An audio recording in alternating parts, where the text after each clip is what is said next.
Discours sur le colonialisme, 1955. Une civilisation qui s'avère incapable de résoudre les problèmes que suscite son fonctionnement est une civilisation décadente. Une civilisation qui choisit de fermer les yeux à ses problèmes les plus cruciaux est une civilisation atteinte. Une civilisation qui ruse avec ses principes est une civilisation moribonde. Le fait est que la civilisation dite européenne, la civilisation occidentale, telle que l'ont façonné 2 siècles de régime bourgeois, est incapable de résoudre les 2 problèmes majeurs auxquels son existence a donné naissance, le problème du prolétariat et le problème colonial. Que, déférée à la barre de la raison, comme à la barre de la conscience, cette Europe-là est impuissante à se justifier et que, de plus en plus, elle se réfugie dans une hypocrisie d'autant plus odieuse qu'elle a de moins en moins de chances de tromper. L'Europe est indéfendable. Il paraît que c'est la constatation que se confient tout bas les stratèges américains. En soi, cela n'est pas grave. Le grave est que l'Europe est moralement, spirituellement indéfendable. Et aujourd'hui, il se trouve que ce ne sont pas seulement les masses européennes qui incriminent, mais que l'acte d'accusation est proféré sur le plan mondial par des dizaines et des dizaines de millions d'hommes qui, du fond de l'esclavage, s'érigent en juges. On peut tuer en Indochine, torturer à Madagascar, emprisonner en Afrique noire, sévir aux Antilles. Les colonisés savent désormais qu'ils ont sur les colonialistes un avantage. Ils savent que leurs maîtres provisoires mentent, donc que leurs maîtres sont faibles. Et puisqu'aujourd'hui, il m'est demandé de parler de la colonisation et de la civilisation,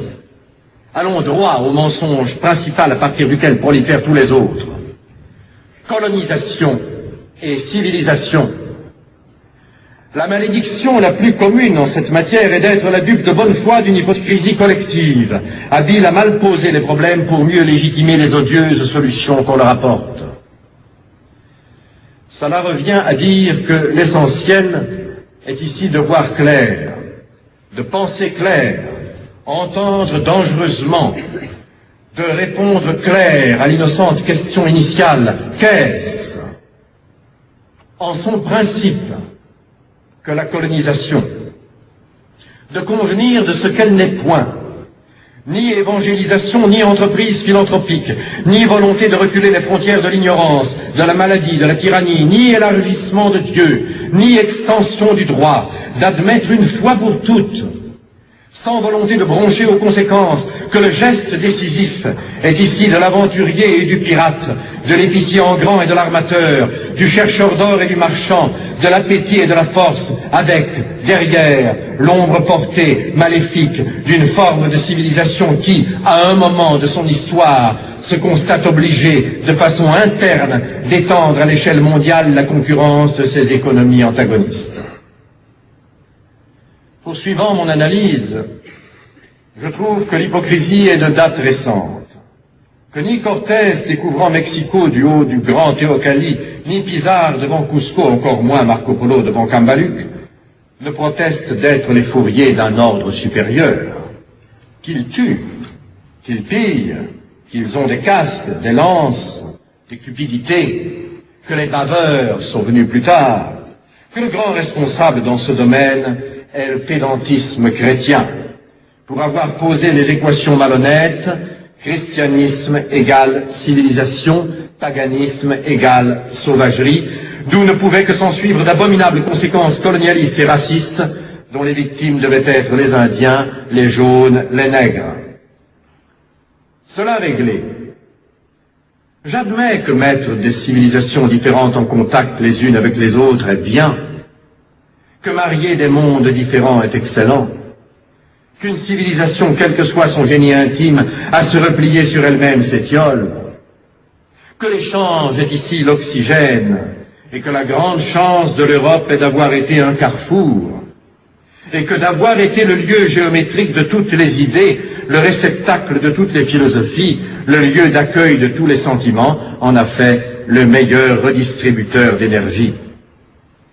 Mais alors je pose la question suivante. La colonisation a-t-elle vraiment mis en contact? Ou si l'on préfère, de toute manière, d'établir le contact, était-elle la meilleure? Je réponds non. Et je dis que de la colonisation à la civilisation, la distance est infinie, que de toutes les expéditions coloniales accumulées, de tous les statuts coloniaux élaborés, de toutes les circulaires ministérielles expédiées, on ne saurait réussir une seule valeur humaine. Il faudrait d'abord étudier comment la colonisation travaille à déciviliser le colonisateur, à l'abrutir au sens propre du mot, à le dégrader, à le réveiller aux instincts enfouis, à la convoitise, à la violence, à la haine raciale, au relativisme moral, et montrer que chaque fois qu'il y a au Vietnam une tête coupée et un œil crevé et qu'en France on accepte, une fillette violée et qu'en France on accepte, un malgache supplicié et qu'en France on accepte, il y a un acquis de la civilisation qui pèse de son poids mort,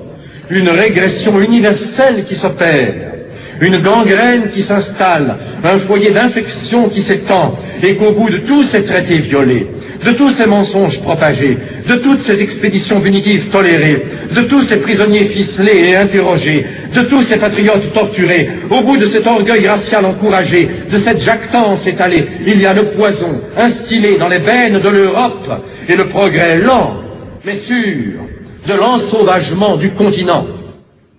Et alors, un beau jour,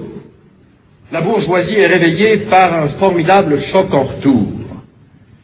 Les Gestapos s'affairent, les prisons s'emplissent, les tortionnaires inventent, raffinent, discutent autour des chevalets. On s'étonne, on s'indigne, on dit comme c'est curieux, mais bah c'est le nazisme, ça passera. Et on attend, et on espère,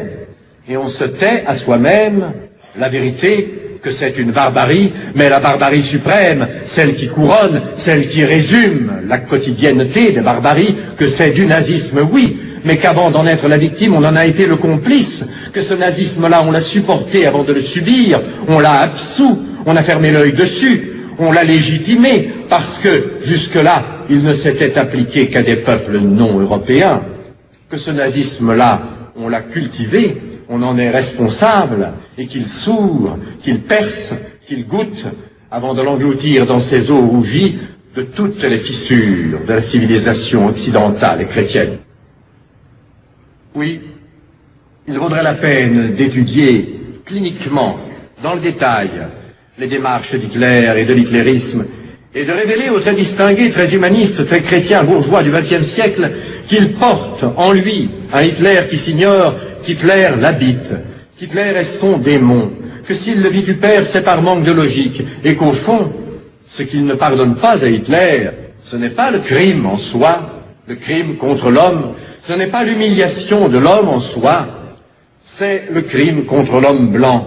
c'est l'humiliation de l'homme blanc, et d'avoir appliqué à l'Europe des procédés colonialistes dont ne relevaient jusqu'ici que les Arabes d'Algérie, les Koulis de l'Inde et les nègres d'Afrique. Et c'est là le grand reproche que j'adresse au pseudo-humanisme, d'avoir trop longtemps rapetissé les droits de l'homme, d'en avoir encore une conception étroite et parcellaire, partielle et partiale, et tout compte fait sordidement raciste. J'ai beaucoup parlé d'Hitler, c'est qu'il le mérite, il permet de voir gros et de saisir que la société capitaliste à son stade actuel est incapable de fonder un droit des gens, comme elle s'avère incapable de fonder une morale individuelle. Qu'on le veuille ou non, au bout du cul-de-sac Europe, il y a Hitler.